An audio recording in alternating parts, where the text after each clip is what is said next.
Today we're making these 3 easy holiday appetizers. These are great for Thanksgiving or for Christmas. Hi, I'm Tara with Simply Made Eats and welcome to my channel. Today we're making 3 easy holiday appetizers.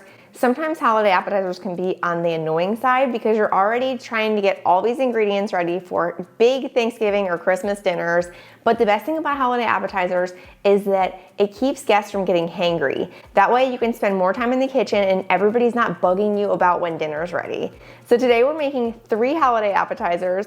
We're gonna be starting off with some chocolate covered pecans, which is more of a sweet, but I promise everybody loves these. We're gonna top them with sea salt, which is just so yummy. Then we're gonna be making jalapeno pimento cheese, which is super good. You can serve this with crackers or veggies. It only takes 10 minutes to make. Then next up, we're making my TikTok viral bacon cream cheese rolls. These are only 4 ingredients. They take under 30 minutes and people just like gobble them up. The best thing about these recipes is they can all be prepped ahead, so you don't have to worry about like digging everything out of the fridge and making things when you're already focused on making dinner. So let's get started with these easy recipes. We are getting started with our chocolate covered pecans with sea salt. You guys, this is 3 ingredients. We've got pecans.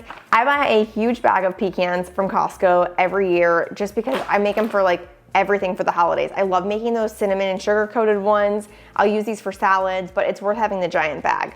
So we need pecans. We've got some dark chocolate flavored melting wafers. You can also use milk chocolate if you like that better. And then we're using sea salt. I like this one because it has these huge flaky sea salts. So you can just kind of like crumble it over top of the pecans and it sticks really good to the chocolate.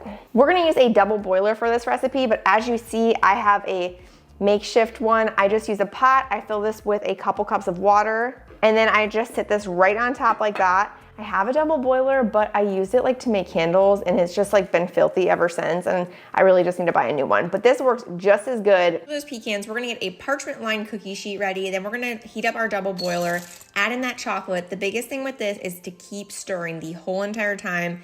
It will harden if not, it's really important. Then you just wanna add a little handful of pecans in, dunk them all, and then just transfer them to our cookie sheet. And then you're just gonna salt them every like 7 or 8 so that they still are really nice and wet and stick to the salt. Whenever you're working with the pecans, I find it easier if they're like the whole half. If they're like a bunch of little crumbled pieces, it's gonna be a little bit harder to work with. Once you're done, you're gonna have it on your cookie sheet, and then you can either stick this in the fridge just to kind of speed up the process, or they're just gonna harden on the countertop. That's fine too. But if you wanna put them in the fridge, they'll harden in like 10 minutes, which is great. The chocolate's hardened, you can just chip off the extra pieces. If you're lazy like I was and you kind of have like a clump of them, you can just break them all apart. Okay, now that we're done with these chocolate covered pecans, we're gonna get started on our jalapeno pimento cheese. This pimento cheese recipe is super simple. I live in the South and pimento cheese is huge here, and I never really made it until recently, and I was like, okay, this is so easy. It takes 10 minutes to prep, and if you haven't made pimento cheese before, you can find these little pimentos like usually near the olives, in the olive section at the grocery store. These are super cheap. I think they're like $1.50. We're also gonna be using some cheddar cheese. We wanna grate this. I like to use the large setting of the cheese grater so it has a lot of texture in it, and I'm gonna be using an extra sharp cheddar for this recipe. We're also using a jalapeno for spiciness. We've got some mayonnaise, cream cheese. We really want this softened. It's gonna blend easier when we mix it all up. And then for spices, I've got some salt, pepper, paprika, and garlic powder. The paprika adds a nice smokiness and it adds a little bit of color to the pimento cheese. It's really delicious. We wanna chop that jalapeno up. I like to leave the seeds out because I don't want it to be too spicy for people to enjoy. And then we're gonna use the stand mixer for this recipe. We're just gonna blend it all together, whip it up. If you don't have a stand mixer, you can use a large bowl with a hand mixer. And if you don't have that, you can definitely use a spoon to just stir this all together. Okay, so once we get our cheese shredded and our jalapenos all chopped up, we're just gonna add it right into the bowl of our stand mixer. I'm also gonna be adding in 3 tablespoons of mayonnaise. I like Hellmann's. I know, I shouldn't say that I shouldn't say I'm from the South and like Hellmann's, but the Duke's is fine too. We're also adding in 4 ounces of softened cream cheese. Also, when I was a kid, I moved here from New York. That's why I like Hellmann's mayonnaise. But I always thought that pimento cheese was gross because I thought it was like just mayonnaise, and it's really not. There's like not even that much mayonnaise in it. Then we're gonna add 2 tablespoons of pimentos. Last but not least, we've got our salt, pepper, garlic powder, and paprika.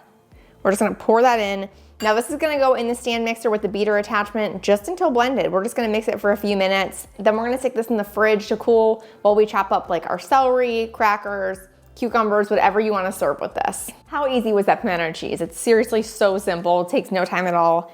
Next up, we have maybe the best out of all of them. I say the best for last. We have our viral TikTok bacon cream cheese rolls. My husband's family has been making these for years and years and years, and they're so good. They're 4 ingredients. We're gonna be using bacon. We want original bacon, not maple or any flavored kind. We've got green onions or chives.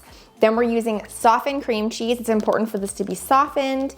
We also have a crescent dough sheet. You can also use crescent rolls for this and then just like squish the perforations together. It's no problem. I made them like that forever. So we're gonna get started with this recipe. We wanna get started by cooking our bacon. We're using 6 slices of original bacon here. We don't want it thick. We just want the regular size. And I slice it into 1-inch pieces, then just pull them apart just so they cook really nice in the pan. We're gonna cook these in a large skillet over medium-low heat until they're nice and crispy. When we're cooking these, we're also gonna cut up just a couple tablespoons of green onion or chives. Once our bacon's nice and crispy, we're gonna put it on a paper towel lined plate just to get all that grease off. And then just go ahead and dump the bacon right into a bowl. Into this bowl, we're gonna add our softened cream cheese. We have a full 8-ounce brick here. So just go ahead and plop that in. And we're gonna add our 2 tablespoons of green onion. I'm also gonna add just a touch of salt and pepper. And then if you wanna do hot sauce, if you like spicy, you can definitely do that too. Now all you're gonna do is just take your spoon and just smush that cream cheese into the bacon and onion. This is gonna just like turn it into a spread, and the hot bacon helps to really make that cream cheese nice and soft. Once we get that cream cheese nice and spreadable, we're gonna preheat our oven to 350 degrees, and we're also gonna pull out our crescent dough from the fridge.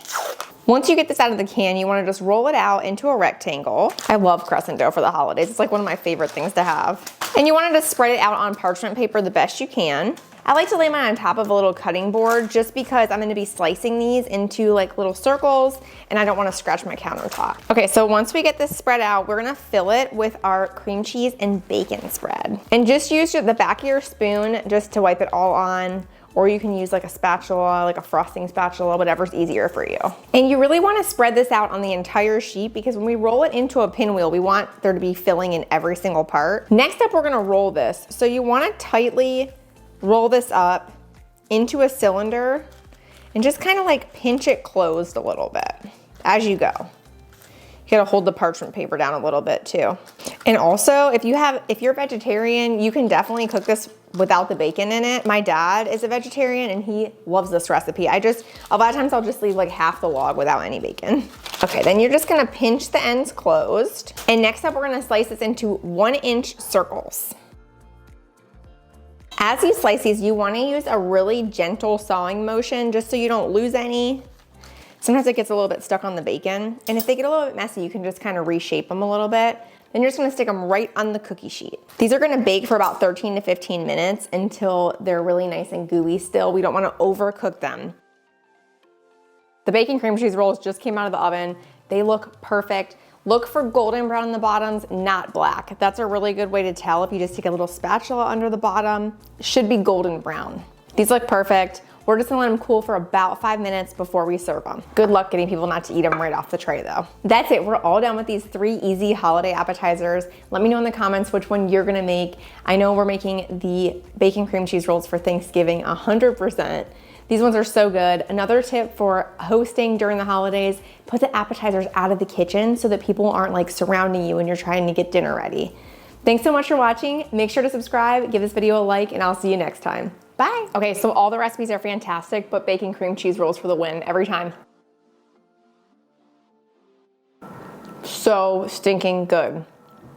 You guys gotta try these. Try all the recipes. You'll love all of them.